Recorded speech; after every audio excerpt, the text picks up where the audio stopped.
कि डूंगरपुर जिले में, बांसवाड़ा जिले में, उदयपुर संभाग में हम लोगों को और ताकत चाहिए। वो सरकार नहीं चाहिए जो बोलती है कि मैं ना खाऊंगा ना खाने दूंगा और फिर अयोध्या के राम मंदिर में खरबों रुपए का चंदा चंपक कर लेते हैं। पूर्व सांसद ताराचंद जी, जय भाई, हमारे यादव साहब, ब्लॉक अध्यक्ष महोदय, हमारे एमएलए प्रत्याशी, कांग्रेस पार्टी के सभी नेतागण, पदाधिकारीगण, माताएं, बहनें, नौजवान दोस्तों, बुजुर्गों और बच्चों, सबसे पहले मैं आज बानेश्वर धाम के दर्शन करने के बाद आपके बीच आया हूँ और आपने जिस गर्मजोशी से स्वागत किया है, आपके चेहरों पर जो ऊर्जा दिख रही है, जिस प्रेम और प्यार से आपने आशीर्वाद दिया है, मैं अपनी तरफ से आपका बहुत बहुत धन्यवाद करना चाहता हूँ।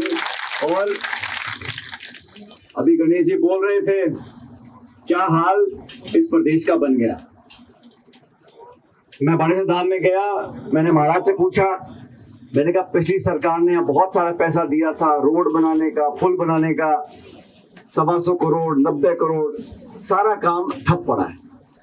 वो तो एक निर्माण का काम है, लेकिन जो काम गांव गरीब को पेट पालने का क्या करती थी सरकारें, वो इस सरकार ने बंद कर दिया।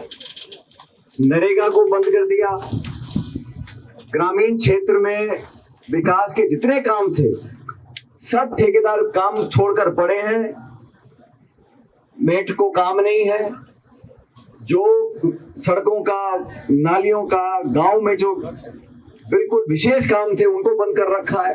और सबसे बड़ी बात, देश में जो हालात बन गए, नौजवानों के अंदर असंतोष पैदा हुआ, सारी परीक्षा के पेपर लीक हो रहे हैं, अस्पतालों में व्यवस्था चिकित्सा की चरमरा गई है, स्कूलों की छतें गिर रही हैं, रोज शोषण हो रहा है, दलितों के साथ, महिलाओं के साथ, गरीबों के साथ अत्याचार हो रहा है, कोई सुनने वाला नहीं। सरकार बनती है जनता के विश्वास के साथ, लेकिन इतने 2.5 साल के कम कार्यकाल में इस सरकार ने अपना इकबाल खो दिया, जनता का विश्वास खो दिया और सिर्फ अधिकारियों के दम पर सरकार चल रही है। जो सत्ता के विधायक, सांसद, मंत्री भी हैं, वो भी कोई काम नहीं करा पाते। इंजन डबल है, दिल्ली का इंजन भी है, जयपुर का इंजन भी है। फिर क्या कारण है? ना खाद मिलती है, ना डीएपी मिलता है, ना यूरिया मिलता है। पेट्रोल, तेल, गैस के दाम आसमान छू रहे हैं, पेपर लीक हो रहे हैं, हमारे बच्चे आत्महत्या कर रहे हैं। कोई संभालने वाला नहीं है, कोई जिम्मेदारी लेने वाला नहीं है। और हम कांग्रेस में हैं इसलिए विरोध करें, ऐसी बात नहीं है। खूब समय सरकार को दिया, मुख्यमंत्री जी मुख्यमंत्री बने, क्या भाषण देते हैं कि राजस्थान का किसान सिर्फ 20 दिन काम करता है। ना किसान को खाद, बीज, बिजली, डीजल, पानी दे पा रहे, ना नरेगा को चला पा रहे। पूरे प्रदेश में ये हालत बन गई है कि मंत्रियों में आपस में इतना खिंचाव कि जाए तो जाए कहां। लेकिन जहां तक हमारी बात है, गणेश जी बोल रहे थे, हमारे नौजवान साथी हैं, इनको आपने बार बार आशीर्वाद भी दिया है, लेकिन ये बात भी सच है कि हम लोगों को, हमारी पार्टी को आगे बढ़कर नौजवानों की बात को सुनना पड़ेगा। हमारे जो आदिवासी भाई हैं, दलित भाई हैं, आज वो इस 12 साल की केंद्र सरकार से और 2.5 साल की राजस्थान सरकार से थक चुके हैं, परेशान हो चुके हैं। जगह जगह आंदोलन हो रहे हैं। राहुल गांधी जी ने बीड़ा उठाया है कि जिन बच्चों के साथ धोखा हुआ, जिनकी परीक्षा के पेपर लीक हो गए, हमको न्याय चाहिए, हमें वो व्यवस्था चाहिए, वो सरकार चाहिए जो न्याय करा पाए। वो सरकार नहीं चाहिए जो बोलती है कि मैं ना खाऊंगा ना खाने दूंगा और फिर अयोध्या के राम मंदिर में खरबों रुपए का चंदा चंपक कर लेते हैं। किस विश्वास के साथ जनता वोट डालती है? और जब धोखा होता है तो किससे पूछेंगे? आज राम मंदिर में किसी को पता ही नहीं है कितने खरबों रुपए का गबन हो गया। भगवान राम की पूजा करने वाले उनकी नाक के नीचे डकैती डाल रहे हैं। और जो एफआईआर लिखी है, एफआईआर में नाम किसका है? ड्राइवर का है, चपरासी का है, कर्मचारी का है। और ये जो बीजेपी वाले बोलते थे हम बड़े बड़े मगरमच्छ को पकड़ेंगे, अरे तुमने तो उनको वहां बिठाया है, और अब जवाब मांगो तो बोलते जांच चल रही है। नीट का पेपर लीक हो गया, 22 लाख बच्चों का भविष्य बर्बाद करने की कगार पर आ गए तो जांच चल रही है।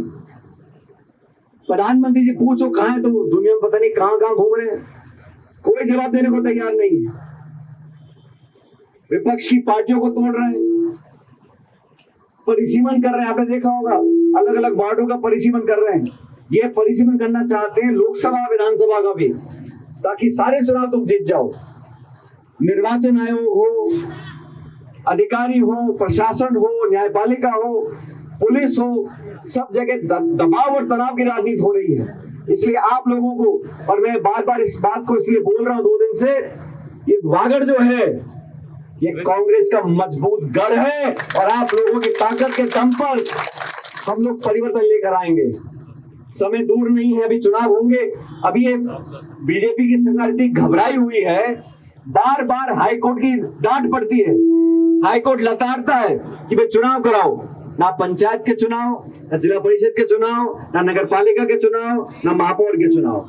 चुनाव होगा इनकी पोल खुल जाएगी, तो बार बार बहाना देते हैं। कभी कहते हैं गर्मी बहुत है, कभी कहते हैं बच्चों की परीक्षा चल रही है, अभी सावा बहुत बड़ा है, तो ये चुनाव कराना नहीं चाहते। जब भी चुनाव होंगे, और चुनाव करवाने पड़ेंगे, जब चुनाव होंगे तो हमारी जो नींव है, पंचायत समिति, जिला परिषद, प्रधान, प्रमुख, सरपंच, यहाँ पर आप अच्छे नए लोगों को मौका दो, कांग्रेस की विचारधारा के लोगों को जिताकर भेजो, ताकि 2.5 साल के बाद जब असली इम्तिहान आएगा विधानसभा का, तो पूरे क्षेत्र में ये हाथ जो है कांग्रेस का पंजा, ये हर जगह दिखना चाहिए, और तभी हम सरकार बनाकर आपकी सेवा कर पाएंगे। मैं आपको आश्वासन देता हूं, राहुल गांधी जी ने और खड़गे साहब ने इस देश में जो दुखी है, पीड़ित है, गरीब है, आदिवासी है, वंचित है, महिला है, कमजोर है, हर उस वर्ग को हिम्मत देने का काम किया है, और वही संदेश लेकर हमें गांव गांव जाना पड़ेगा। हम तमाम साथियों की तरफ से मैं आपको धन्यवाद देता हूं, और एक आपसे गुजारिश कर रहा हूं कि डूंगरपुर जिले में, बांसवाड़ा जिले में, उदयपुर संभाग में हम लोगों को और ताकत चाहिए। हमें लड़ना है, सिर्फ एक पार्टी से नहीं लड़ना, ये पूरी व्यवस्था बन गई है। निर्वाचन आयोग कांग्रेस के उम्मीदवार का पर्चा दाखिल जो किया वो खारिज कर देता राज्यसभा का मध्य प्रदेश में, आपने देखा होगा। निर्वाचन आयोग हमारे सीट को जीतने वाली थी, मीनाक्षी नटराजन उम्मीदवार थी, कहते हैं आपने फला जानकारी नहीं दी, आपका पर्चा खारिज कर दिया। और झारखंड में जो भाजपा का पर्चा भरा था उसमें 10 गलती बता दी, बोले थे 48 घंटे ठीक करके लिया। ये हालात पैदा देश में हो गए। इसका मुकाबला करने के लिए राहुल गांधी जी के हाथ मजबूत करने पड़ेंगे, कांग्रेस के हाथ मजबूत होंगे तो देश एक रहेगा। ये लोकतंत्र को, प्रजातंत्र को, हमारे गणतंत्र को 70 साल से जिनको हम लोगों ने पोषित कर यहाँ संस्थाओं को पहुंचाया था, उन संस्थाओं को खोखला करना चाहते हैं। डंडे के राज पर, डरा धमका के, भावनाओं में खेल कर वोट लेना सीख गए, लेकिन अब समय दूर नहीं है। 2.5 साल के बाद हम सब लोगों को, 36 कौम के लोगों को, ये अगड़ा, पिछड़ा, आदिवासी, गैर आदिवासी कोई नहीं, हम सब देश के नागरिक हैं, राजस्थान के नागरिक हैं, और हमको बदलाव चाहिए। इस भावना के साथ हमें आगे बढ़ना पड़ेगा। आपने हमेशा की तरह, जब जब मैं यहाँ पर आया हूँ, आप सबने मिलकर बहुत सम्मान दिया है, बहुत इज्जत दी है। मैं हमेशा हमेशा आप लोगों का आभारी रहूंगा। लेकिन आने वाले समय में पूरा आशीर्वाद, ना सिर्फ मुझको लेकिन सब लोगों को आपको आशीर्वाद देना है, और दोनों हाथ खड़े कर मुझे आश्वासित कर दो कि बागड़ में कांग्रेस मजबूत करनी है। बहुत बहुत धन्यवाद। राम राम साहब।